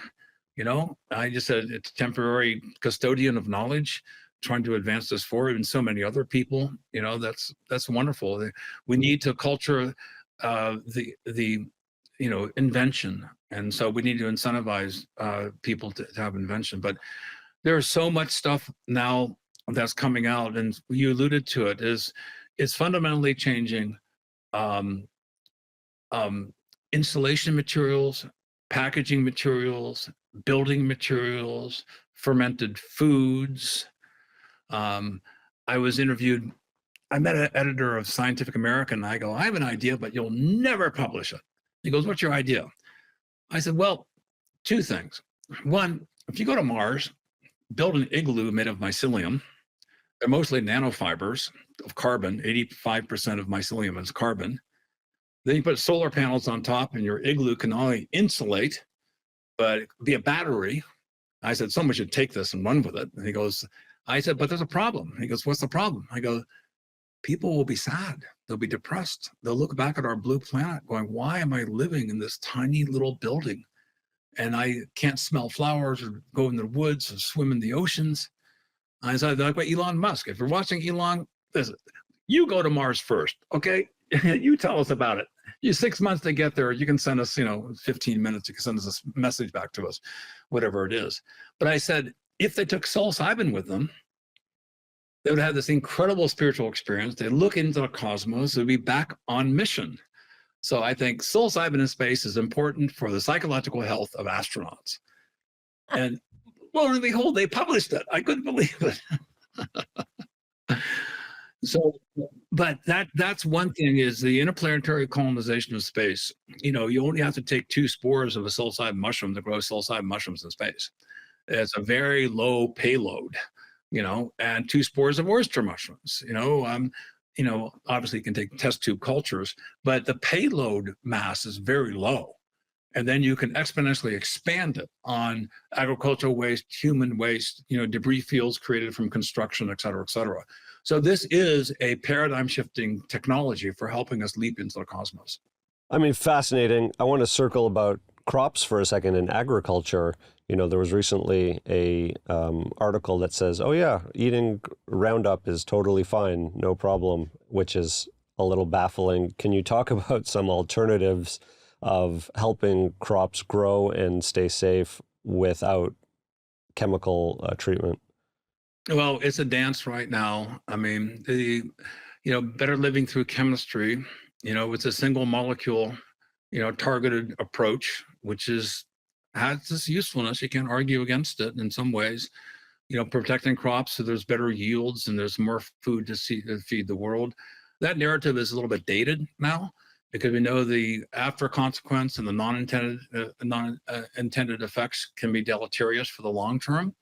So when you're looking at short-term gains versus long-term benefits, that's the balancing act that we're facing now. The chemical industry has inflicted so much harm to biodiversity. It's unraveling the very foundation of the ecosystems in which we've evolved. So the short-term grab for money is the incentive for a lot of these chemical industries, and they inflict harm on the ecosystem for the commons of your descendants. Do you have the right to rob your children's future? Some people will say, I don't care about my children. I'm not going to have children. I want it all now. It's kind of adversarial to the health of the commons. So what the fungi do is they eliminate the need and the necessity and the intensity of using these chemical solutions. This is why conventional medicine and conventional agricultural practices and mycelium-based solutions can marry together. And what it does, it lowers the need for toxicity or increasing the innate immunity of the ecosystem. And we see this in agriculture, we see this in medicine. This is what I'm so excited about. There is a shift going. And I come from a wheat farmer family. My family had 10,000 acres of wheat in Eastern Washington. I inherited 200. I was talking to my uncle, and this is the Palouse country in Eastern Washington that used to have 20 feet deep topsoils that blew from Eastern Oregon, over 10,000 years, from the volcanoes and the winds, deposited the Palouse beautiful hills. And now that 20 feet of topsoil shrunk to about, 12 inches, 10 inches, because of repetitive farming. So he went to no-till. My cousin actually went to no-till. And he said, in the no-till practice, basically, you're not plowing the fields. He said there was a loss in production for the first few years until the carbon was built up. And now, because of no-till farming, he's regenerating. So regen agriculture is a key, but you have to pay the expensive investment of actually having fewer returns and profitability for a period of time until you hit that sustainable threshold where it becomes more economical. I think that's a general rule. is that we have to have patient capitalism, patient investors. We need to look beyond the time horizon of our immediate return on investment and accept a longer time horizon. Is there like ways to introduce mycelium into farming practices, not just It's happening all the time. Yeah. Happening all the time. It happens in forestry too. You can't go to a nursery without getting mycorrhizal fungi in soils. I mean, go out into your local nursery and get a bale of soil. It's all with mycorrhizae now. So that's wonderful, because with the mycorrhizae and these other fungi that are introduced, it increases the host defense immunity of the plant, so it's not susceptible to insect parasitization. There's a fungus called Mycelium that's in grasses. Why aren't all grasses consumed by insects? Because of this entomopathogenic fungus, that's a fungus that kills insects, is also an endophyte that's growing inside of grasses. So using the endophytic fungi that have a natural anti-insect predation property means you don't have to use as many insecticides. This story, I'm telling you, repeats 1,000 times. And this is why the field of mycology, I believe, should be funded as much as the field of the computer sciences. This is why we need a huge new generational shift towards environmental science using fungi, because it's applicable, it's sustainable, it's scalable, and it's immediate. That to me is not something that's a pie in the sky concept. It's a deliverable that we can deliver, literally this next season. Does it have applications to clothing? Yeah, Stella McCartney is really big on that. Paul McCartney's daughter. So yeah, they're also clothing. And look at my hat. My hat's made from this amadou mushroom. This is called German felt.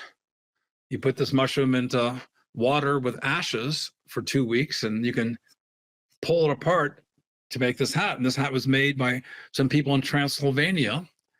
So it's a tradition that's gone over several hundred years. This allowed for the portability of fire. So this was an appropriate technology. You can put embers of a fire in this mushroom and carry it for days. So, by the way, if there's a spark that gets onto this hat, it's like a fuse. The whole hat will burn up. Whoa. So it's Amadou is the name. So it revolutionized warfare. In Napoleonic times, this was when the spark from the flint went into the punk, it was made of Amadou. That's where fuses came from. So Amadou has a history going back to all the way back to Hippocrates, 420 BC, as an anti-inflammatory. Again, these mushrooms have a multiplicity of benefits. So as an anti-inflammatory, for carrying fire, to making garments, and it's also used for smoking around beehives to subdue the bees. For hundreds of years, Amadou was used also for being able to calm bees down. And we found it had to have extremely strong immuno-benefiting properties that reduces the deformed wing virus, which is sweeping the planet. I published in my colleagues from the USDA and Washington State University in Nature Scientific Reports. The title of the article is Extracts of Polypore Mushrooms Reduce Viruses in Honeybees. The alt-metric score is extremely high, but that is a natural product. It's not an antiviral drug. It upregulates innate immunity. So look it up. Nature Scientific Reports, Extracts of Polypore Mushrooms Reduce Viruses in Honeybees. That's the tip of the proverbial iceberg of how these can upregulate your innate immunity to be able to fight diseases. I mean, it's amazing. Last question on this topic. Any application for fuel as a available and renewable fuel source? I went down that rabbit hole. We produced what I call myconol, like ethanol, Yeah. myconol. But I have to admit, it was not as efficient as other fermentation technologies using like Saccharomyces cerevisiae, makes beer, alcohol, yeast. There's many other microorganisms that are more, from my limited experience, prove me wrong. There could be some out there that are superstars, and that's what the importance of microdiversity. So yeah, I was not able to, I couldn't uncover the species that was a hyper producer of alcohol or hydrocarbon-based fuels, not just alcohol. So that's, again, there's just not enough time in life to do all these things to explore. Before we let you go, we'd love to just ask you to as concisely as you'd like to. What is the message that you believe you were placed here to share with people? Well, the message I'd like to share is that we are born into this beautiful life that we share. Kindness and forgiveness and cooperation builds communities that are healthier, stronger. Our descendants are depending upon us to make the best decisions. Our ancestors gave us this opportunity. We're all part of one giant consciousness. All religions are steering towards the same unanimity of being. It makes me feel better about my own mortality, that I'm going to enter into this state of unanimity. And whatever religious or spiritual discipline that you're following, we're all in this together, and it's a great thing. It's absolutely beautiful. As I said, I've been waiting a long time to get to meet you, and it's just such a pleasure. And I think you're the greatest spore that has ever been produced by this planet. So thank you so much for being here with us. Well, bless you both, and thank you all. And be kind. Random acts of kindness are really important, and they're practical in the long run. Be forgiving, take a deep breath, go out in nature, enjoy life. We brought mushroom hats that Valerie gave us just to show our love for you. I'm so curious what he would talk to us about if we spoke to him again. He was dropping little hints. What did he say? About his 80 milligram, microgram, macrogram, I don't know. His hero dose. Superhero dose. Growing new neurons. With a therapist. I know. No, but it sounds like there was more going on in there. He's pretty much a believer that there's life on other planets, might be mycelium life. I mean, yes. I think the thing that we didn't really get to, which I think rounds out a little bit more of the person who is Paul Stamets, is, a tremendous amount of the work that he does is in understanding mycelium, fungi, and mushrooms. Psilocybin is one part of that, but he believes that there's basically a pharmaceutical cabinet that nature has provided us that can help with arthritis, with aging, with depression, with anxiety, even at low doses. I mean, even outside of the journey experience, these mushrooms are nature's medicine. And that's a huge component of the work that he does, the company that he has as well.